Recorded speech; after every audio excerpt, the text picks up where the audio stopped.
오늘 본문에 있는 말씀 느헤미야 1장 1절에서 11절까지의 말씀을 가지고 우리 무너진 것을 다시 세우라 혹은 느헤미야 프로젝트라는 이름으로 말씀을 증거하도록 합니다. 먼저 여러분이 역사를 좀 아셨으면 좋겠습니다. 솔로몬 왕이 죽은 이후에 이스라엘은 두 나라로 갈라집니다. 첫째는 10지파가 모여있는 북이스라엘과 두 지파로 되어 있는 남쪽 유다가 됩니다. 그리고 두 나라가 잘 살아가다가 622년에 우리가 BC 622년에 우리가 북이스라엘은 아수르에 의해서 멸망을 당하고 그다음에 586년에 우리 남쪽 유다는 바벨론에 의해서 포로가 멸망을 당합니다. 그리고는 포로로 잡혀가지요. 그리고 70년 뒤에 포로에서 풀려나서 돌아오기 시작하고 오늘 느헤미야는 세 번째 포로의 귀환에 앞장섰던 사람이기도 합니다. 우리가 역사를 가만 보면 아수르 제국이 일어나서 우리 남쪽 유다 북이스라엘을 멸망시키고 그다음에 바벨론이 일어나서 아수르 제국을 멸망시키고 그리고 남쪽 유다를 멸망시킵니다. 그리고 그 다음에 고레스 대왕이 우리 모든 바벨론의 왕들을 다 죽이고 새로운 나라를 세웁니다. 그게 페르시아, 그게 바사 혹은 성경에서 메데라고 나오는 나라가 됩니다. 그 나라가 강하게 일어나서 모든 나라를 정복하고 다스리게 됩니다. 여러분이 예전에 영화를 좋아하시는 분들은 보신 적이 있겠지만 300이라는 그 스파르탄이라고 하는 그 나라가 멸망할 때의 이야기를 담은 영화가 있습니다. 사람들을 많이 죽이기 때문에 거기에 그 영화에 보면 좀 잔인해서 안 보시는 분들이 많은데 거의 그 영화에 페르시아의 왕이 하나 등장을 합니다. 그 왕이 강력한 군대를 이끌고 와서 스파르탄을 다 없애는 그런 장면이 나오는데 그 왕이 그곳에서 많은 전력을 낭비하고 힘이 쇠약해져서 나라로 돌아갑니다. 돌아가서 왕비를 축출시키고 새로운 왕비를 맞이하는데 그 왕비가 누구냐 하면 성경에 나오는 에스더가 됩니다. 그 에스더 왕의 남편의 모습이 그 영화에 나오고 있고요. 그 왕이 아들이 오늘 본문에 나오는 아닥사스다 왕의 이름으로 오늘 본문에 나오고 있는 것을 볼 수 있습니다. 성경에 나오는 것들이 가짜가 아닙니다. 전설이 아닙니다. 역사적인 사실이고 그 역사에 의해서 움직이고 있습니다. 자, 느헤미야는 그런 의미에서 포로로 잡혀간 지 한 140년 이후에 태어난 사람입니다. 어찌 보면 한 나라가 망하고 북이스라엘이 망하고 남유다가 망하는데 전혀 그의 잘못은 아닙니다. 한국의 한일합방을 통해서 나라가 없어졌지만 그 다음에 태어나는 애들의 잘못은 아니지 않았습니까? 그 당시에 어른이었던 사람, 그 당시에 정치인이었던 사람들이 잘못한 것이지. 그런 의미에서 느헤미야는 나라가 망한 것에 대해서는 아무런 책임도 질 필요가 없는 사람이기도 분명하고 또한 그는 똑똑하고 최선을 다해서 사는 사람이기 때문에 본문에 보면 왕의 술관원이 되었다라는 말도 나옵니다. 얼마나 똑똑한 수재인지 모릅니다. 그 당시에 한 나라에서 가장 큰 권력을 가진 사람은 술관원입니다.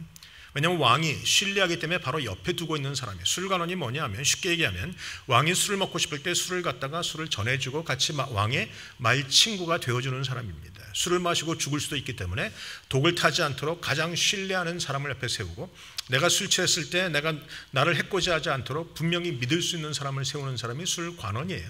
술관원 장입니다. 오늘 그런 의미에서 느헤미야는 가장 출세를 많이 한 사람이에요. 다니엘도 그랬고 느헤미야도 그렇습니다. 그런 사람이 이제 140년이 지난 이후에 나라로 돌아가서 성벽 무너진 것을 보고 통곡하고 통탄하고 회개하는 장면이 오늘 본문에 나옵니다. 자, 오늘 느헤미야는 우리가 잘 알다시피 성벽을 세우는 이야기입니다. 무너진 성벽을 세우는 것. 그러면 무너진 성벽을 세우는 게 왜 중요합니까? 느헤미야 8장 이후에 보면 놀라운 부흥이 옵니다. 육적으로는 성벽을 세운 것이지만 8장 이후에 가면 수문 앞 광장에서 에스라가 말해주는 설교를 듣고 그들이 8시간이나 일어서서 회개하고 통곡하고 하나님 앞에 기도하는 모습이 나옵니다. 그리고 하나님 앞에 기뻐하는 모습이 나와 영적인 부흥이 왔다라는 것이죠. 그렇게 보면 성벽을 세우는 것의 최종 목적은 부흥입니다.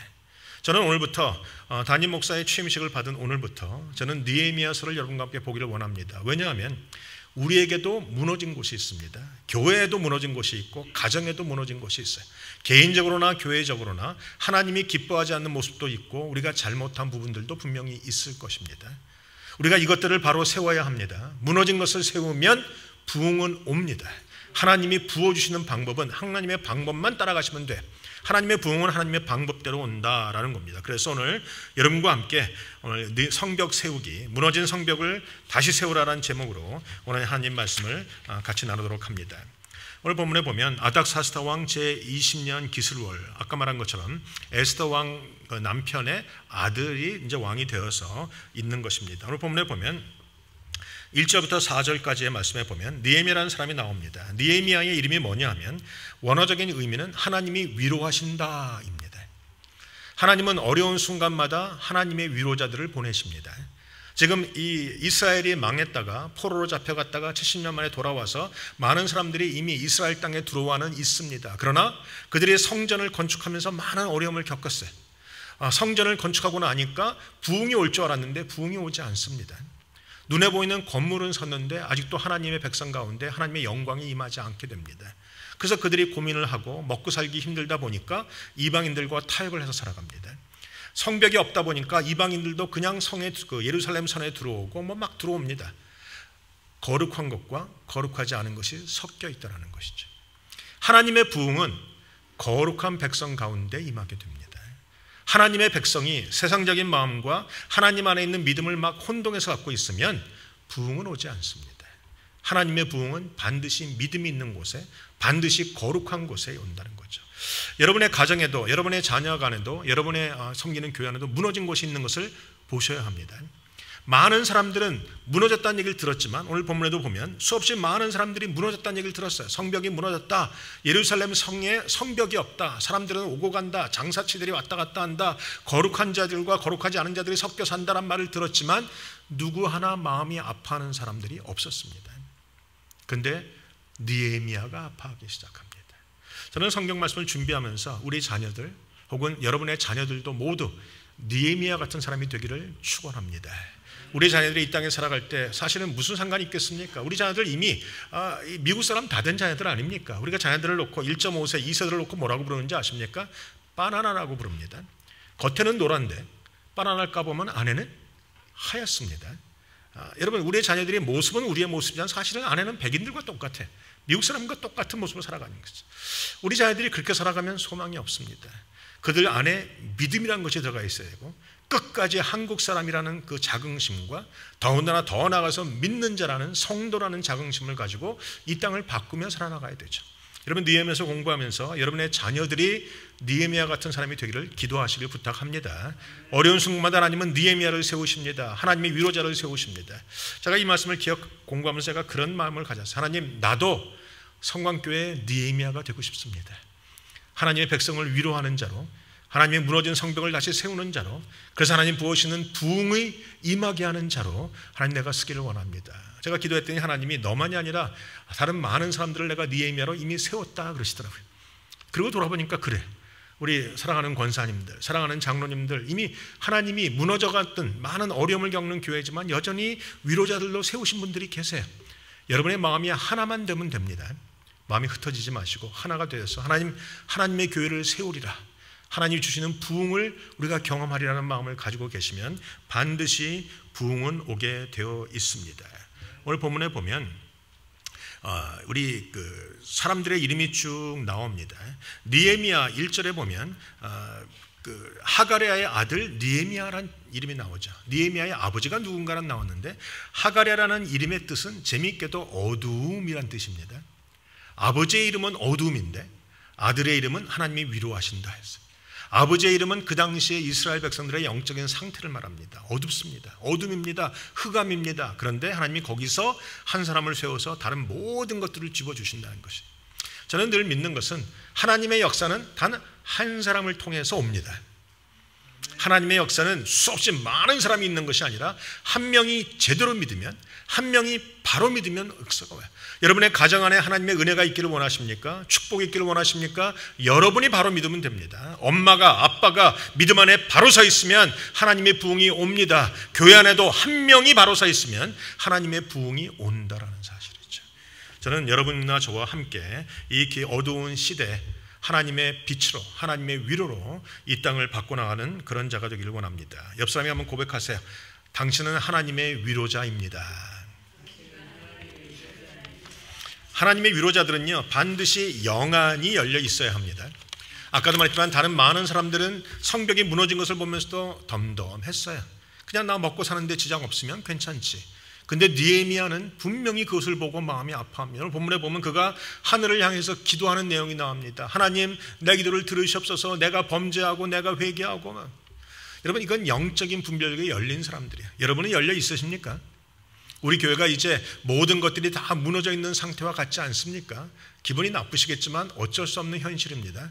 모든 것이 없어요. 주일학교도 중고등부도 EM도 다 없습니다. 저한테 몇몇 분이 연락이 오더라고요. 제가 예전에 사역했던 사람들 혹은 그 전에 자녀들이 연락이 와서 목사님이 LA 가셨다면서요. 예, 우리 자녀들 좀 보내고 싶은데 EM 있죠? EM? 없어요. 목사님 하시면 안 되겠어요? 그건 옛날이지. 내가 이제 나이가 50이 중반이나 훌쩍 넘어서 내가 EM을 다시 하긴 좀 어렵고. 그건 목사님을 내가 너무 좋아서 보내고 싶은데 EM 좀 만들어주세요. EM을 만들려니까 또 어려운 게 너무 많잖아. 지금 재정도 그렇고 사람도 그렇고. 그러나 기도하고 있어요. 하나님 여기서 EM 사역자도 주시고 주일학교도 더 부흥하게 하시고 찬양 사역자도 주시고 하나님이 저에게 많은 교회를 거치게 하시면서 많은 그런 관계를 하게 하신 분들이 많아요. 그들이 지금 다 뜸을 들이고 있는 거예요. 자기들이 와서 할 수 있는 것이 없다라는 생각 때문에 그렇죠. 하나님께 기도하고 하나님 저들의 마음도 싹 바뀌게 하시고 여기 와서 이 교회를 세워야지. 있어서 와서 도와주는 게 중요한 게 아니라 없을 때 시작해 주는 게 중요한 것이지. 그렇지 않겠습니까? 그러니까 우리가 저나 여러분의 기도가 필요합니다. 하나님은 반드시 우리의 기도를 들으시고 이곳에 하나님의 부흥을 주시리라 믿어요. 그러기 위해서 먼저 할 것, 느헤미야 프로젝트의 첫 번째는 영적인 영안이 열리는 것입니다. 두 번째는 여러분이 회개하셔야 됩니다. 제가 회개란 말을 자꾸 하니까 기분이 나쁘시죠? 그래도 회개하셔야 됩니다. 기분이 나빠도 어쩔 수 없는 것 같아요. 회개, 너는 회개하는가? 저 회개합니다. 하나님, 내가 이 기회를 하나님의 부흥을 가져오기 위해서 내가 해야 될 게 뭡니까? 내가 잘못 생각한 것, 내가 잘못 행한 것, 내가 잘못된 마음을 갖고 있는 것 있다면 다 회개합니다. 하나님, 이곳에 부흥을 달라고. 회개가 없는 곳에 부흥은 없습니다. 누가 회개해야 되는가? 목사가 회개해야 되고 장로가 회개해야 되고 권사가 회개해야 됩니다. 우리가 회개하면 하나님이 부흥을 주신다라는 겁니다. 오늘 느헤미야는요, 자기가 먹고 사는데 문제가 없었어요. 보니까 성전도 있습니다. 그러나 무너져 있는 성벽 때문에 하나님의 통치와 다스림이 일어나지 않고 거룩한 것과 거룩하지 않은 것이 막 섞여 있는 걸 보면서 마음이 아파서 하나님 앞에 기도하고 있었다라는 겁니다. 3절에 보시면 하반절에 중반부터 그 지방 거기에서 큰 환난을 당하고 능력을 받으며 예루살렘 성은 허물어지고 성문들은 불탔다 하는지라 내가 이 말을 듣고 앉아서 울고 수일 동안 슬퍼하며 하늘의 하나님 앞에서 금식하며 기도하며 이르되 하늘의 하나님 여호와여 크고 두려우신 하나님이여 주를 사랑하고 주의 계명을 지키는 자에게 언약을 지키시며 궁의를 베푸시는 주여 간구하나이다. 이제 종이 주의 종들인 이스라엘 자손을 위하여 주야로 기도하오며 우리 이스라엘 자손이 주께 범죄한 죄를 자복하오니 주는 귀를 기울이시며 눈을 여시사 종의 기도를 들으시옵소서. 나와 내 아버지의 집이 범죄하여 주를 향하여 크게 악을 행하여 주께서 주의 종 모세에게 명령하신 계명과 율례와 규례를 지키지 아니하였나이다. 그가 얼마나 회개합니까? 저나 여러분이나 필요한 것은 회개입니다. 더 나아가서 우리 자녀들도 부모들의 교회를 놓고 회개해야 합니다.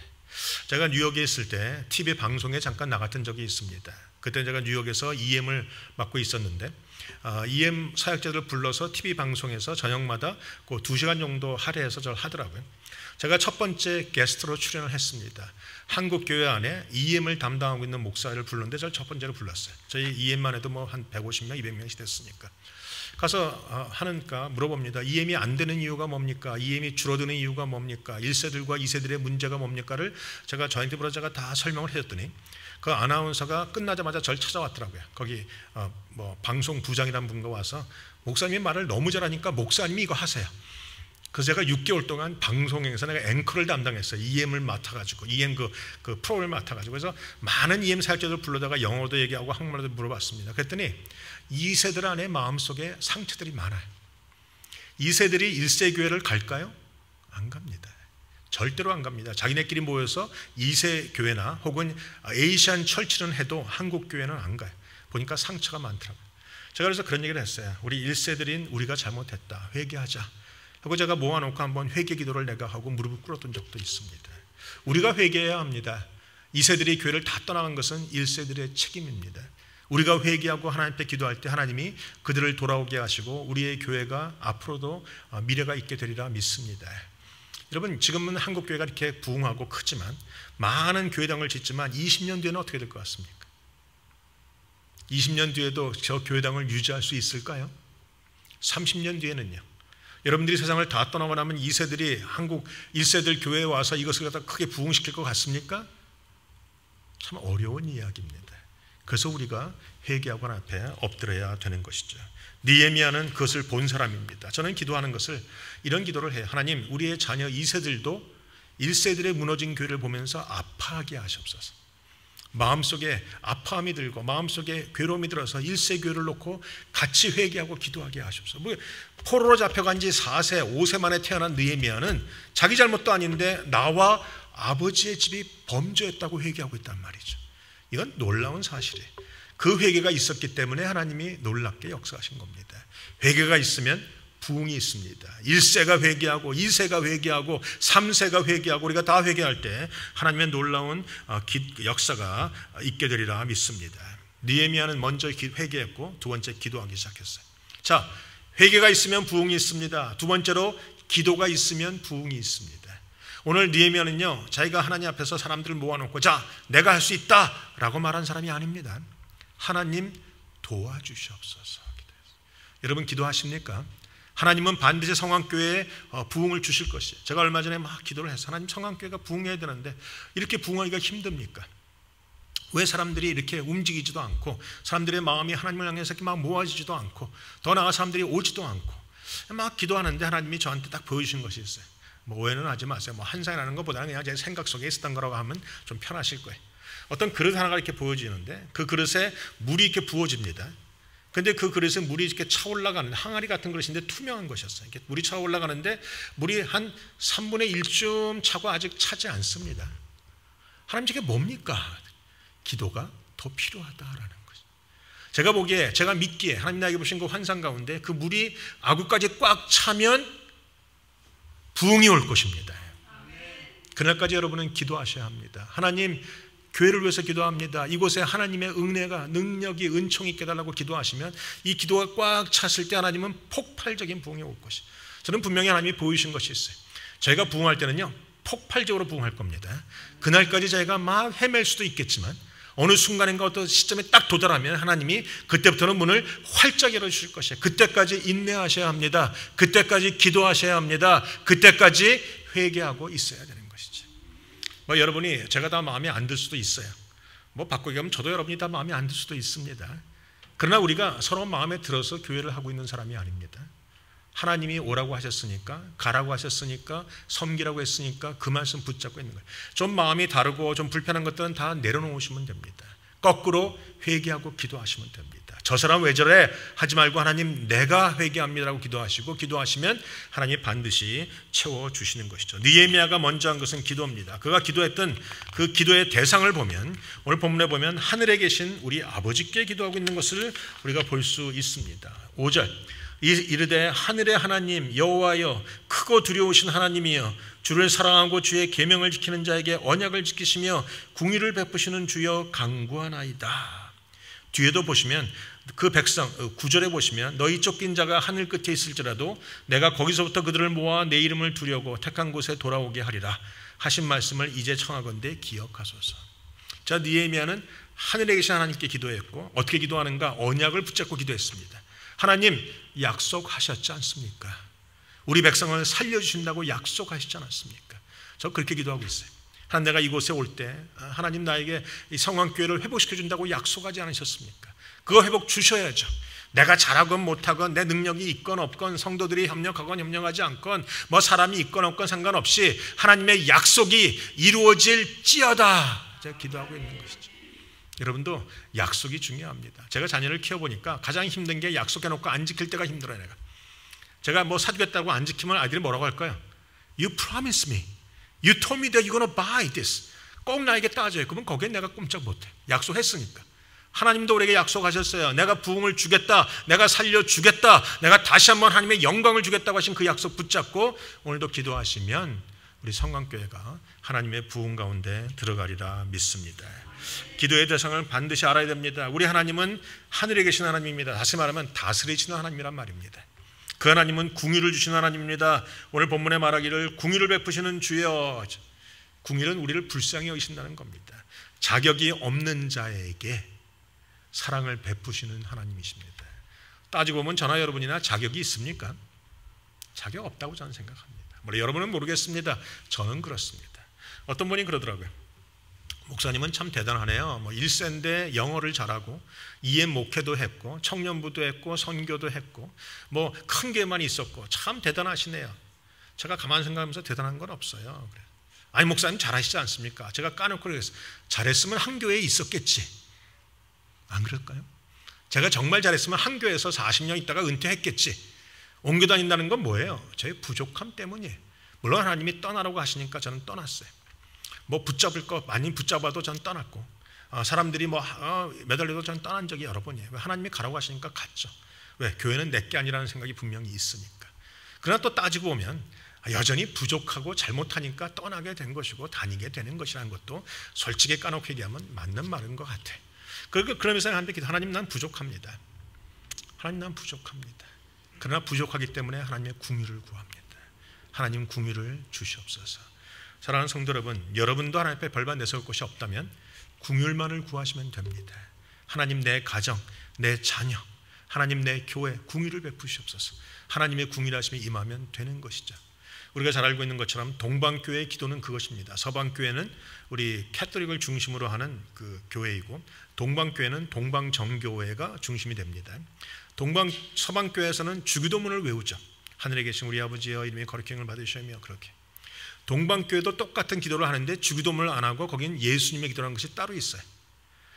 하나님의 아들 예수 그리스도여 우리를 불쌍히 여기시옵소서. 딱 그 기도예요. 우리를 불쌍히 여기시옵소서. 저는 그 기도가 더 좋아요. 오늘도 저나 여러분이나 기도하십시다. 주님 성황교회를 불쌍히 여기시옵소서. 하나님 내 자녀들 불쌍히 여기시옵소서. 우리 자녀들 저 뒤에 와 있지만 열심히 살아가고 있습니다. 어찌 보면 남들이 말하는 정말 잘하고 있다고 볼 수 있어요. 그러나 제가 보기에는 아니에요. 제가 보기엔 여전히 연약하고 부족하기 때문에 저는 그 기도예요. 하나님 우리 아들 진이 준혁이 다 불쌍히 여기시옵소서. 하나님 우리 성도들 불쌍히 여기시옵소서. 하나님 나를 불쌍히 여기시옵소서. 여러분 우리 하나님 앞에 같이 기도해서 하나님의 궁휼하심이 저와 여러분에게 임하기를 주의 이름으로 축복합니다. 오늘 본문에 보면 느헤미야는요 사람에게 찾아가지 않았어요. 오늘 본문에 보면 느헤미야가 하나님 앞에 마음을 가지고 이제 성벽을 재건하겠다는 생각을 가지고 기도합니다. 그 대신 왕에게 가서 부탁하지 않았어요. 뒤에 보시면 왕이 먼저 얘기를 합니다. 그 전에 느헤미야는 입을 다물었어요. 어떤 분이 그래요 저한테, 목사님 LA에서도 사역하시고 영락교도 사역하셨는데 좀 옛날 사람들 다 불러 모으면 안 되시겠어요? 그래서 솔직히 한번 얘기해 볼까요? 제가 전화기를 들었다 놨다 여러 번 했어요. 전화를 해서 야 좀 와서 도와줘. 집사님 헌금 좀 보내줘. 지금 와서 좀 차양팀 좀 해주고 이것도 좀 해주고 좀 사람 좀 보내주고 우리 너무 힘드니까 우리 집사님 비즈니스 크게 하니까 11전 좀 여기다 보내. 그런 마음이 막 욕까지 올라오더라고요. 왜? 힘든 걸 뻔히 아니까. 헌금 들어오는 거 보면 너무 안타까우니까. 제가 들었다 놨다 하다가 자꾸 느헤미야가 생각났어요. 이건 인간적인 것 같다. 내가 내 마음으로 사람들 끌어모으고 불러 모아서 될 일이 아니다라는 생각이 있어요. 정말 중요한 것은 하나님이 우리를 부흥시켜 주셔야 되고 우리의 마음이 하나가 되어야 되고 하나님만 바라보고 기도하는 게 먼저라는 것이죠. 저는 그래서 기도합니다. 여러분들 기도하시기 바랍니다. 느헤미야도 왕에게 찾아가서 술친구인데 날 도와달라고 좀 할 수 있었을 거예요. 안 해요. 그는 하나님 앞에 먼저 기도합니다. 나중에 왕이 보면서 너 얼굴이 왜 이렇게 근심이 있어? 도대체 뭐야? 내가 다 도와줄게. 그 말을 듣고 그때도 기도하고 그리고 얘기하는 것이 느헤미야였다는 거예요. 여러분 사람 찾아다니면서 도움 구하지 마세요. 사람 의지도 하지 마세요. 하나님만 의지하시면 됩니다. 하나님이 부흥 주실 것이고 하나님이 함께 하시게 될 것이에요. 하나님만 있으면 됩니다. 우리가 늘 알죠. 시편 23편에 나오는 건 여호와는 나의 목자시니 내가 부족함이 없으리로다.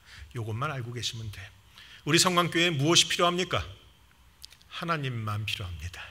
우리 성강교회에 뭐 좋은 목사, 좋은 성도들 귀한 것이지만 그게 다 중요한 것도 아니에요. 하나님만 계시면 이 교회는 부흥합니다. 하나님이 인도하는 교회, 하나님이 함께하는 교회. 자, 하나님께 헌신하기 위해서 저는 비전을 가지고 있어요. 성경에 보면 마태복음 22장에 위대한 계명이 나옵니다. 쟤들이 물어봅니다. 율법자가 물어봅니다. 가장 큰 계명이 뭡니까? 최고의 계명이 뭡니까? 그때 예수님 뭐라고 하셨습니까? 첫째는 하나님을 사랑하는 것이고 둘째는 내 이웃을 내 몸처럼 사랑하는 것이다. 그게 위대한 계명이에요. 그리고 마태복음 28장에 보면 하늘과 땅의 모든 것을 아버지께서 나에게 주셨으니 너는 세상을 다니면서 제자 삼으라 이런 대목이 나오죠. 그건 우리에게 주시는 사명이에요. 교회는 이 두 가지만 잘하면 됩니다. 하나님에 대한 위대한 계명을 지키고 위대한 사명을 따라 살면 돼요. 그러면 위대한 교회가 돼요. 저 오렌지 카운티에 가면 세를백 처치라고 있죠. 릭 워렌 목사님이 담임하시는데 그분이 그 얘기를 했어요. 위대한 계명과 위대한 사명에 헌신하는 교회는 반드시 위대한 교회가 된다. 우리는 다른 거 하지 마십시다. 위대한 계명과 위대한 사명에만 헌신하시면 돼. 저는 여러분이 여기에 헌신하시고 선교에 앞장서면 좋겠어요. 오해는 하지 마세요. 예전에 계시던 목사님이 선교만 하셨다는 얘기를 들었는데 저는 선교를 하자는 얘기가 아닙니다. 선교비를 돈에 보내자, 선교사를 파서 이런 얘기가 아니에요. 그런 얘기가 아니고 여러분이 선교사가 되라는 말이에요. 무슨 말이냐 하면 아까도 말했죠. 교회는 다니는 것이 아니라 교회가 되는 것이에요. 여러분이 있는 그곳에서 하나님의 이름을 드러내시는 삶을 살아갈 때 선교사가 되는 것이고 그것이 선교적 교회가 되는 것이죠. 저는 분명히 믿어요. 교회가 선교의 목적을 두면 많은 목사님들은 선교를 이용합니다. 교회 부흥시켜서 선교를 이용하고 선교사를 보내고 헌금을 걷는데 저는 그러고 싶은 생각은 없어요. 선교를 이용하는 것이 아니라 교회의 목적 자체가 선교입니다. 여러분이 있는 그곳에서 LA 한인타운에서 몬터벨로에서 혹은 저 빅터빌에서 아니면 저 밑에 가디나에서 여러분이 있는 그곳에서 여러분이 선교사가 된다면 여러분 주위에 복음을 증거하고 여러분 주위에 사랑을 나타내고 하나님을 사랑하고 이웃을 사랑하는 일만 하고 있다면 여러분 우리 교회는 크게 부흥하게 되리라 믿습니다. 제가 시카고에 있을 때 부흥하게 된 비결을 한번 가르쳐 드릴게요. 교인들이 막 전도하겠다는 거예요. 그래서 어디로 나가시려고요? 그랬더니 한인타운에 나가서 마켓 앞에서 전도하겠대. 목사님 설교가 좋으니까 내가 CD를 오늘 100장 갖고 나갈 겁니다. 그래서 그날 저희가 시카고에 있을 때는 CD가 한 1000장씩 카피했어요. 일주일에 1000장이 나갔습니다. 엄청나게 나갔죠. 라디오에서도 나가고 TV에서도 나가고 CD도 1000장씩 나갔어요. 근데 제가 그때 그랬어요. 그거 스탑. 왜 스탑이에요 목사님? CD는 그냥 마켓 가서 놓는 건 하세요. 그런데 전도는 거기 나가서 하지 마시고 그러니까 마켓 앞에서 주인하고 또 싸우잖아. 그거 하지 마시고 저기 가십니다. 어디가? 공항에 나가십니다. 공항에 나갔어요. 공항에 나가면 오가는 사람들이 있습니다. 영어로 전도지 만들어서 예수 믿으라고 영어로 얘기해서 다 나눠줬어요. 한국 사람이 아니라 외국 사람들에게 나눠주기 시작했어요. 그러기를 6개월 동안 저희 교회 교인이 늘었을까요? 안 늘었을까요? 한 사람도 안 늘었어요. 왜? 엉뚱한 데서 전도하고 있으니까. 그런데요, 복음을 공항에 가서 막 전도하고 있는데 그때부터 하나님이 우리 교회에 사람을 보내주시더라고요. 그래서 제가 가서 200명 이상이 늘었어요. 하나님이 사람들을 보내주시는데 엄청나게 보내주시는 거예요. 우리는 분명히 저기서 외국 사람에게 전도하는데 우리 교회는 하나님이 채우시더라고요. 여러분이 이것이 성경의 원리입니다. 여러분이 가는 곳곳마다 한국 사람이 아니어도 상관없어요. 예수 믿으십니까? 그래도 믿어야 합니다. 너무 좋습니다. 기도하고 있습니다. Do you believe in Jesus Christ? You still have to believe. And it was so good. And I'll pray for you. 그거 하시면 되죠. 그러면 우리 교회는 하나님이 채워주신다는 것이죠. 성황교회는 반드시 하나님의 방법으로만 부흥하게 될 것이에요.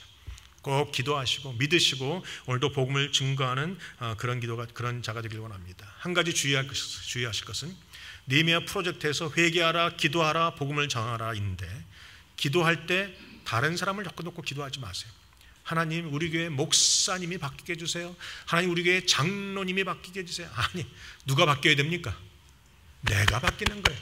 하나님 내가 바뀌게 해주세요.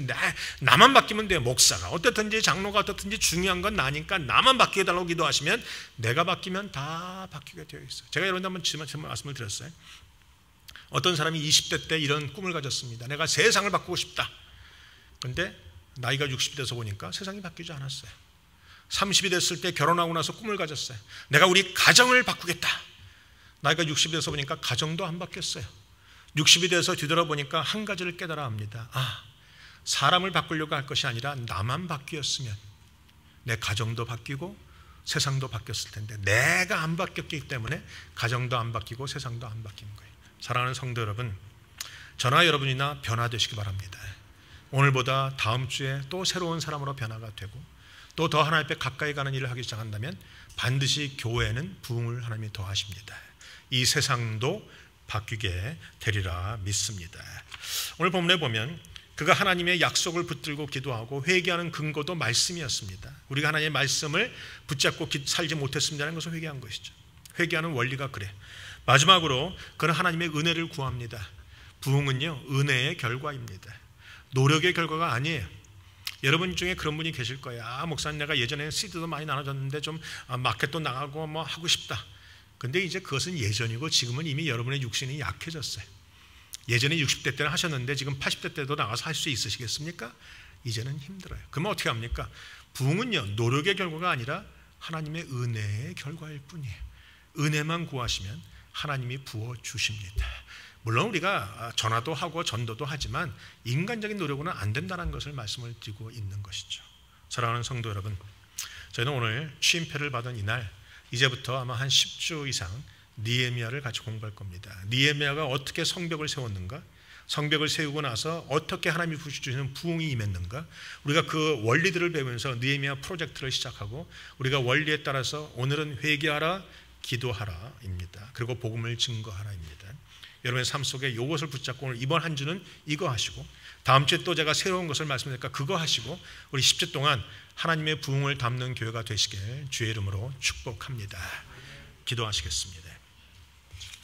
우리 기도하실 때 함께 우리 통성으로 기도하십시다. 오늘 교회가 연약하게 된 것 누구의 잘못입니까? 나의 잘못입니다. 다른 목사님이나 다른 성도들의 잘못이 아니라 바로 나의 잘못입니다. 오늘 하나님 앞에 그 마음 가지고 주님, 내가 잘못했습니다. 주님, 내가 회개합니다. 하나님 말씀대로 약속대로 부흥을 주시옵소서.